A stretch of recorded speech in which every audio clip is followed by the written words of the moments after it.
Good morning students. देखिए बच्चों, पिछली वीडियो में अध्ययन किया था अपन ने शैवालों में जनन के बारे में। शैवालों में जो जनन होता है वो 3 प्रकार से संपन्न होता है। पहला कायिक जनन, दूसरा अलैंगिक जनन, तीसरा लैंगिक जनन। अगर अपन बात करें इनके बारे में, कायिक जनन के बारे में, जो अपन ने पिछली वीडियो में डिस्कस किया था, जिसमें मैंने आप लोगों को बताया था कि शैवालों में अनुकूल परिस्थितियां आने पर कायिक जनन क्या होता है, संपन्न होता है।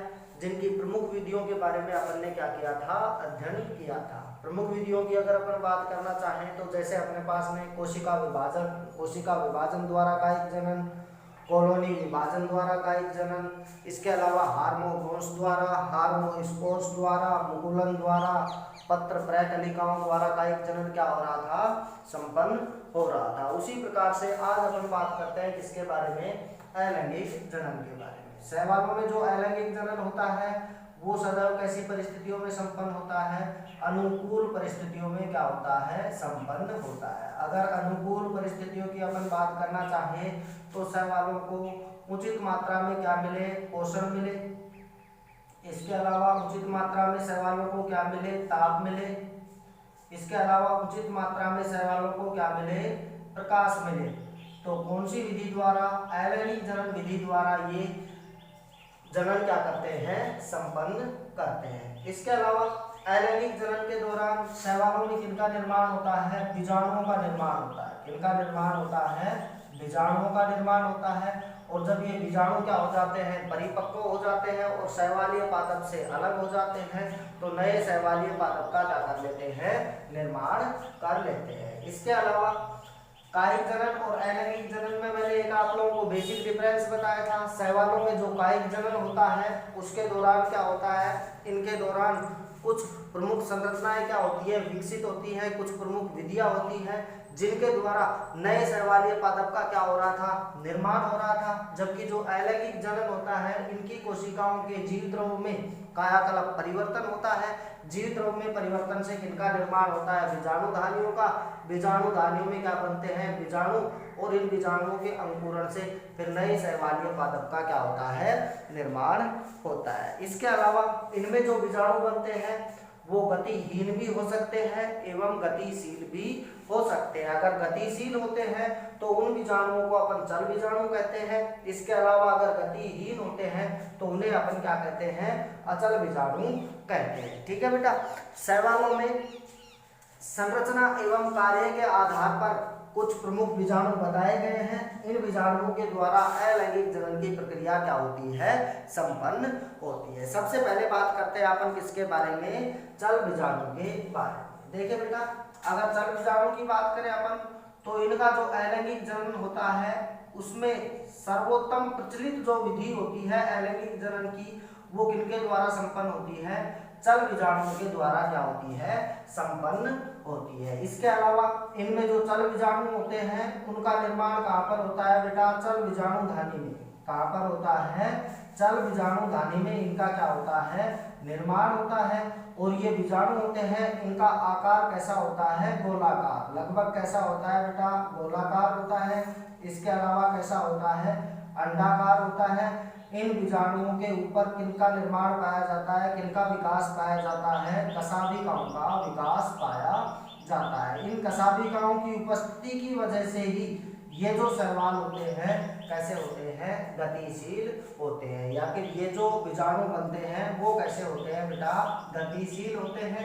ठीक है बेटा, इन बीजाणुओं के निर्माण के पश्चात जब इन बीजाणुओं में क्या होगा, अंकुरण होगा तो नए शैवालीय पादप का क्या हो जाता है, निर्माण हो जाता है। अब बात करें अपन किनके बारे में बेटा, इन्हीं चल बीजाणुओं के बारे में। तो इन चल बीजाणुओं की संरचना आप लोगों को बता दी कि गोलाकार होती है। इसके अलावा अंडाकार होती है। जैसे अपने पास में ये कैसा हो गया बेटा, एक चल बीजाणु हो गया। इनकी संरचना लगभग कैसे दिखा रखी है अपन ने, अंडाकार दिखा रखी है। इनके अंदर क्या पाया जाता है बेटा, एक तो द्रक बिंदु पाया जाता है। क्या पाया जाता है, द्रक बिंदु पाया जाता है। इसके अलावा इनमें एक क्या पाया जाता है बेटा, क्रोमेटोफोर पाया जाता है।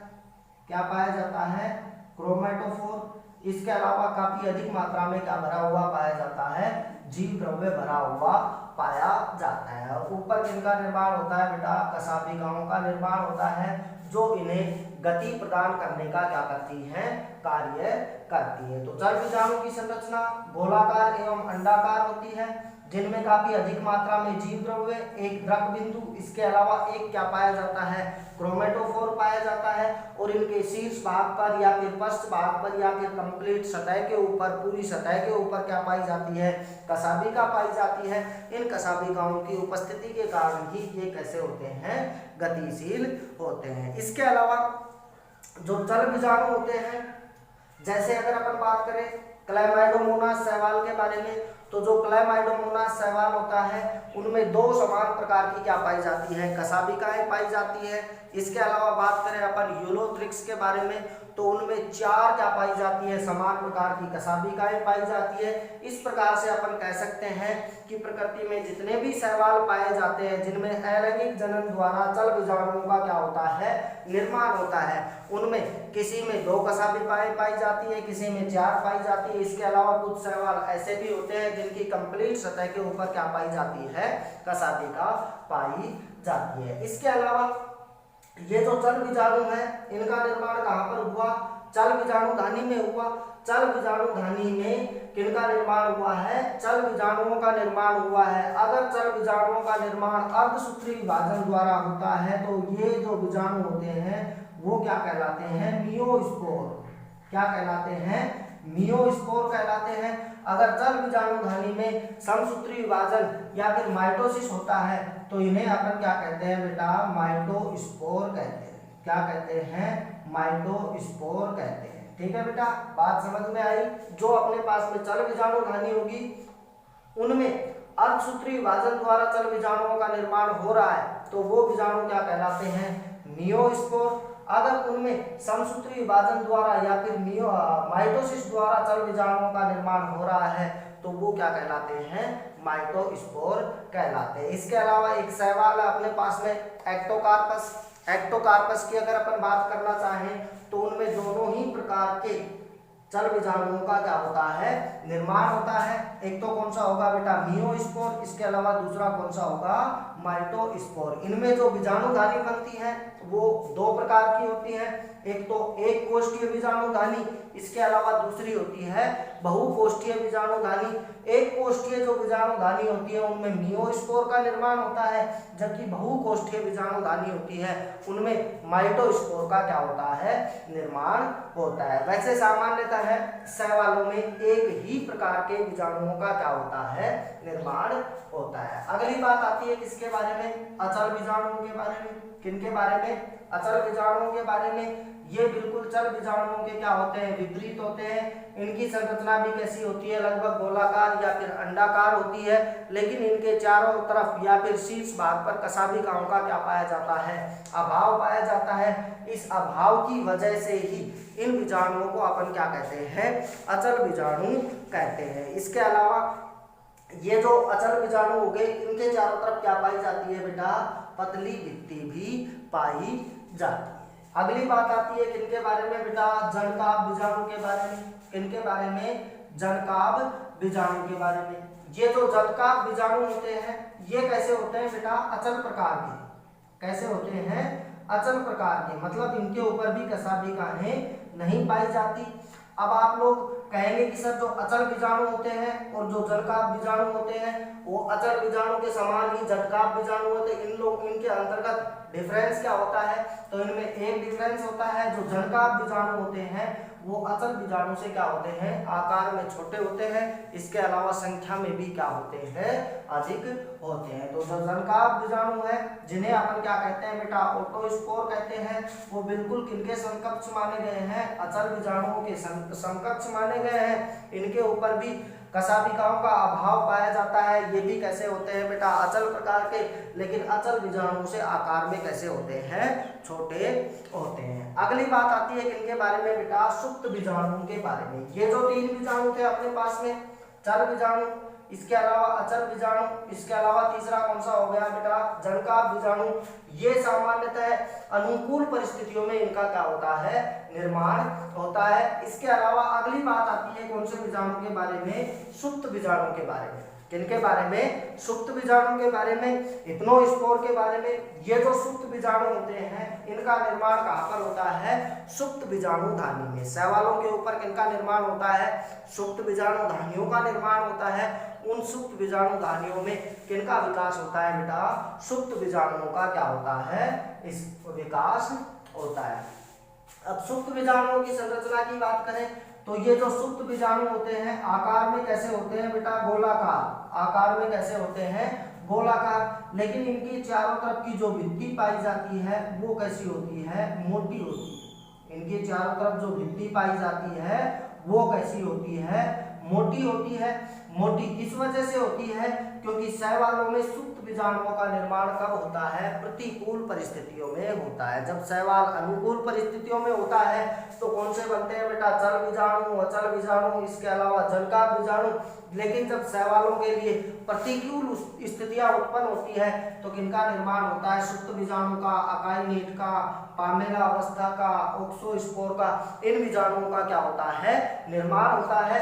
तो इनकी जो भित्ति होती है वो कैसी हो जाती है बेटा, मोटी हो जाती है। कैसी हो जाती है, मोटी हो जाती है, जिससे ये वातावरण के प्रति जो प्रतिरोधकता पाई जाती है उस प्रतिरोधकता को यह भित्ति सहन करने में क्या बनाती है, इन्हें सक्षम बनाती है। काफी समय तक ये सुप्त बीजाणु कैसे रह पाते हैं, जीवित रह पाते हैं। लेकिन जैसे ही अनुकूल परिस्थितियां आती हैं, अनुकूल परिस्थितियां आते ही इनकी जो कोशिका भित्ति होती है वो क्या हो जाती है बेटा, टूट जाती है और सुप्त बीजाणुओं का क्या हो जाता है, अंकुरण हो जाता है। अंकुरण के फलस्वरूप नए शैवालीय पादप का क्या हो जाता है, निर्माण हो जाता है। अगली बात करते हैं अपन किनके बारे में बेटा, अकाइनीट के बारे में। किनके बारे में, अकाइनीट के बारे में। अकाइनीट जो होता है, अकाइनीट जो बीजाणु होता है उनके चारों तरफ भी किनका निर्माण होता है, मोटी भित्तियों का निर्माण होता है। और ये जो बीजाणु होते हैं ये भी कब बनते हैं बेटा, प्रतिकूल परिस्थितियों में इनका क्या होता है, निर्माण होता है। और जो अपने पास में अकाइनीट है इसकी मोटी भित्ति के अंतर्गत भोज्य पदार्थों का क्या पाया जाता है, संचयन पाया जाता है। किनका संचयन पाया जाता है, भोज्य पदार्थों का संचयन पाया जाता है। तो अकाइनीट जैसी संरचना कौन से शैवाल में बनती है बेटा, नोस्टॉक जैसे शैवाल में इनका क्या होता है बेटा, निर्माण होता है। किनमें बेटा, नोस्टॉक जैसे शैवाल में या फिर बाउचीरिया में इनका क्या होता है, निर्माण होता है। इनके जो बीजाणु होते हैं वो भी कैसे होते हैं बेटा, मोटी भित्ति वाले होते हैं। लेकिन इनमें किनका संग्रहण पाया जाता है, भोज्य पदार्थों का संग्रहण पाया जाता है। तो कितने बीजाणु हो गए बेटा अब तक अपने पास में, 5 बीजाणु। अगली बात करें अपन किनके बारे में, पामेला अवस्था के बारे में। किनके बारे में, पामेला अवस्था के बारे में। यह इनकी बहुत ही रेयर अवस्था है, बहुत ही कम देखने को क्या होती है, मिलती है। इसके अलावा ये अवस्था अगर देखने को मिलती है तो अपने को कहाँ पर मिलती है बेटा, तालाब, इसके अलावा पोखर के किनारों पर। कहाँ पर मिलती है, तालाब, इसके अलावा जो पोखर होते हैं उनके किनारों पर अपने को क्या होती है, देखने को मिलती है। जैसे अपने पास में बेटा ये तालाब है जिसमें काफी अधिक मात्रा में क्या भरा हुआ पाया जाता है, जल भरा हुआ पाया जाता है। इसके किनारों पर क्या पाए जाते हैं, शैवालीय पादप। क्या पाए जाते हैं बेटा, शैवालीय पादप। क्योंकि शैवालीय पादप कैसे होते हैं, या तो जलीय स्थान पर पाए जाते हैं या फिर नमी वाले स्थान पर अधिकांशतः क्या होते हैं, पाए जाते हैं। अधिक तापमान या फिर अधिक प्रकाश की स्थिति होती है तो शैवालों का जो जल स्तर होता है वो क्या होने लगता है, घटने लगता है। तो किनारों से जल कहाँ पर जाता है बेटा, भीतर की तरफ। कहाँ पर जाता है बेटा, भीतर की तरफ। तो किनारों का ये नमी वाला स्थान होता है, यहाँ पर शैवाल क्या हो जाते हैं बेटा, उगे हुए पाए जाते हैं, वृद्धि करते हुए पाए जाते हैं। तो ऐसी अवस्था में क्या करते हैं बेटा, ये जो शैवालीय कोशिकाएं होती है, इन शैवालों की जो कोशिकाएं होती है उनका जो जीव द्रव्य होता है उनमें क्या होता है, विभाजन, जिससे छोटे छोटे जीव द्रव्य के क्या बन जाते हैं, टुकड़े बन जाते हैं। क्या बन जाते हैं, छोटे छोटे जीव द्रव्य के क्या बन जाते हैं, टुकड़े बन जाते हैं। और उन टुकड़ों के चारों तरफ किनका जमाव हो जाता है, श्लेष्मिक पदार्थों का क्या हो जाता है, जमाव हो जाता है। तो जब श्लेष्मी पदार्थों का क्या हो जाता है, जमाव हो जाता है, तो इनकी संरचना अपने को कैसी दिखाई देती है बेटा, पामेला नामक शैवाल जैसी क्या होती है, दिखाई देती है।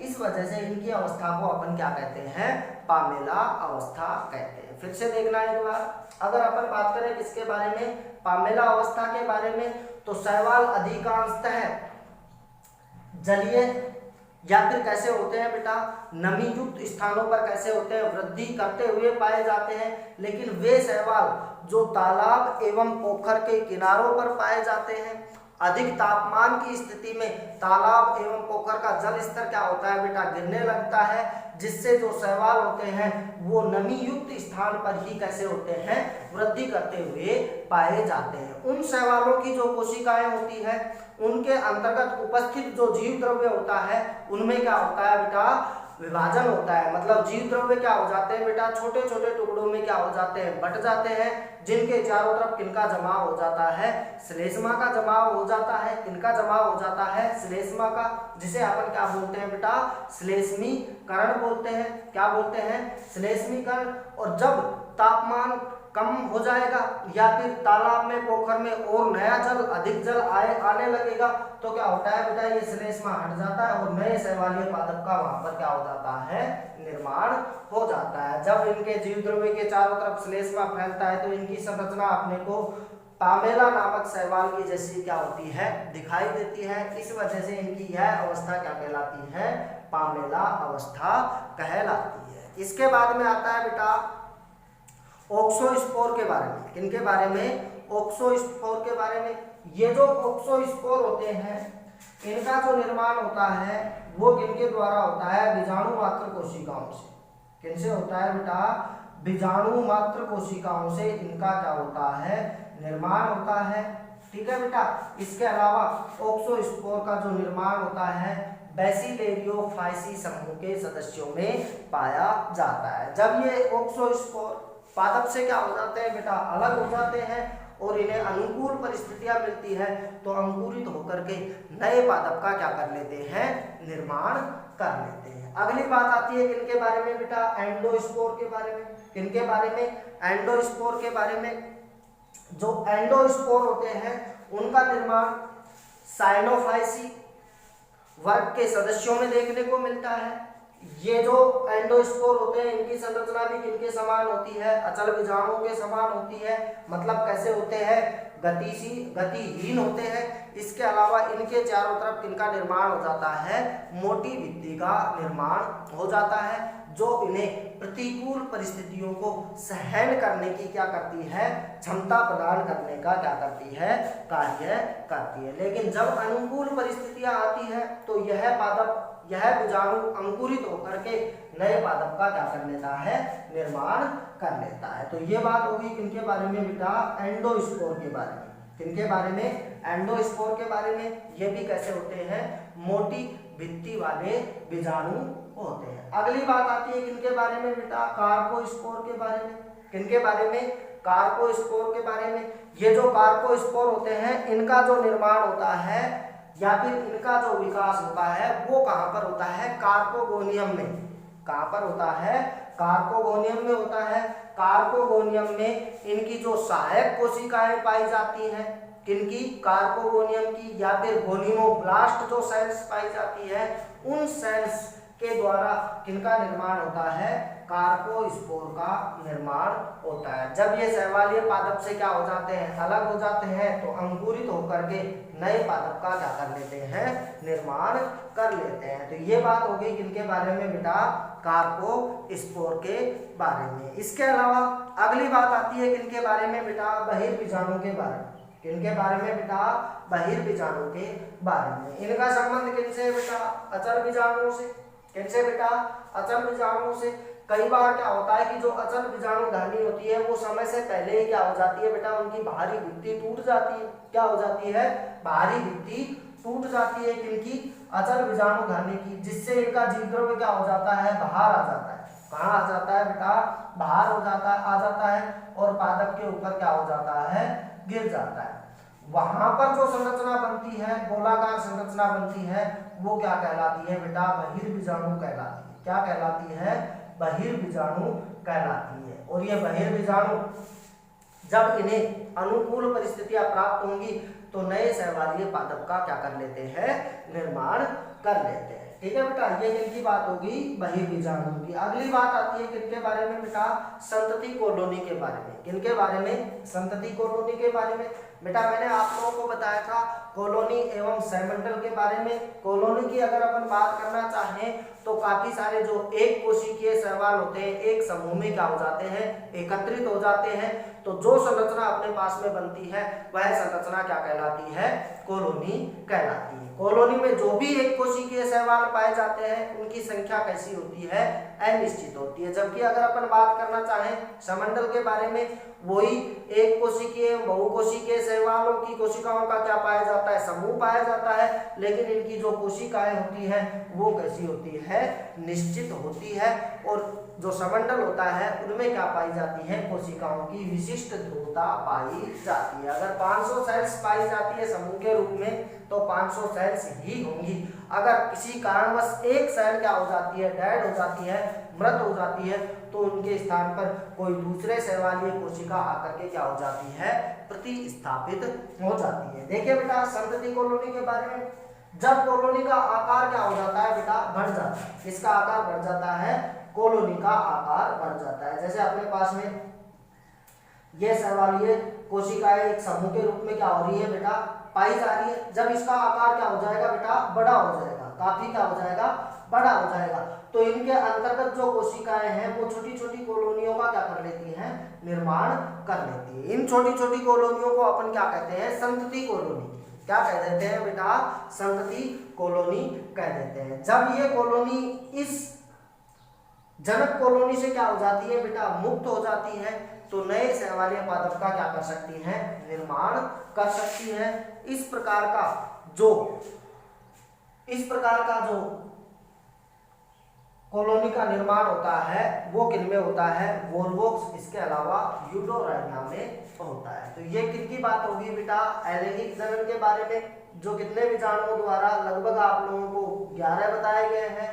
चल बीजाणु, अचल बीजाणु, झनकार बीजाणु, सुप्त बीजाणु, अकाइनेट, पामेलावस्था, ओक्सोस्पोर, एंडोस्पोर, कार्पोस्पोर, बहिर्बीजाणु, इसके अलावा संतति कॉलोनी। इनके द्वारा किनका निर्माण होता है, नए शैवालीय पादप का क्या होता है, निर्माण होता है। अब अपन नेक्स्ट वीडियो में अध्ययन करेंगे लैंगिक जनन के बारे में। धन्यवाद।